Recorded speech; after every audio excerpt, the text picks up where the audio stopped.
Acts chapter 24.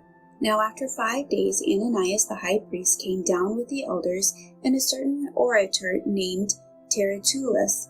These gave evidence to the governor against Paul.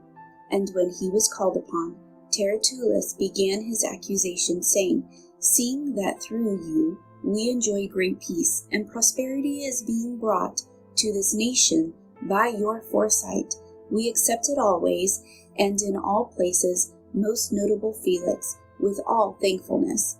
Nevertheless, not to be tedious to you any further, I beg you to hear by your courtesy a few words from us. For we have found this man a plague, a creator of dissension among all the Jews throughout the world, and a ringleader of the sect of the Nazarenes.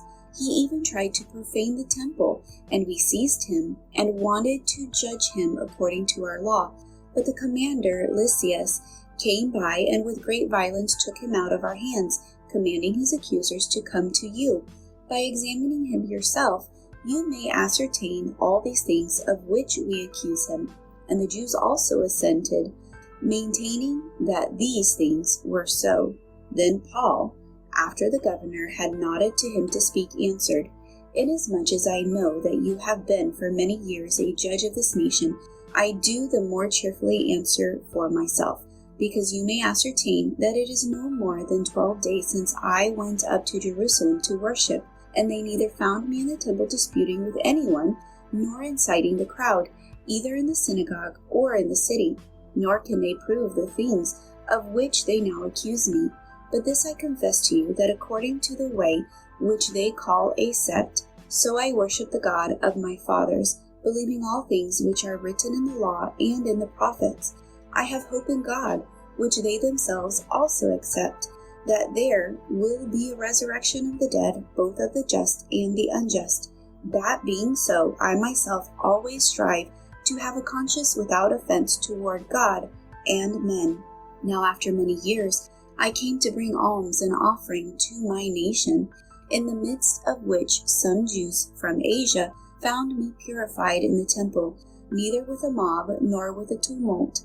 They ought to have been here before you to object, if they had anything against me, or else let those who are here themselves say if they found any wrongdoing in me while I stood before the council, unless it is for one statement which I cried out standing among them, concerning the resurrection of the dead, I am being judged by you this day. But when Felix heard these things, having more accurate knowledge of the way, he adjourned the proceedings and said, When Lysias the commander comes down, I will make a decision on your case.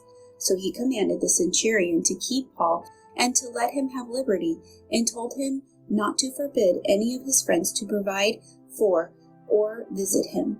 And after some days, when Felix came with his wife Drusilla, who was Jewish, he sent for Paul and heard him concerning the faith in Christ. Now as he reasoned about righteousness, self-control, and the judgment to come, Felix was afraid and answered, Go away from now. When I have a convenient time, I will call for you. Meanwhile, he also hoped that money would be given him by Paul, that he might release him. Therefore he sent for him more often and conversed with him. But after 2 years, Porcius Festus succeeded Felix, and Felix, wanting to do the Jews a favor, left Paul bound.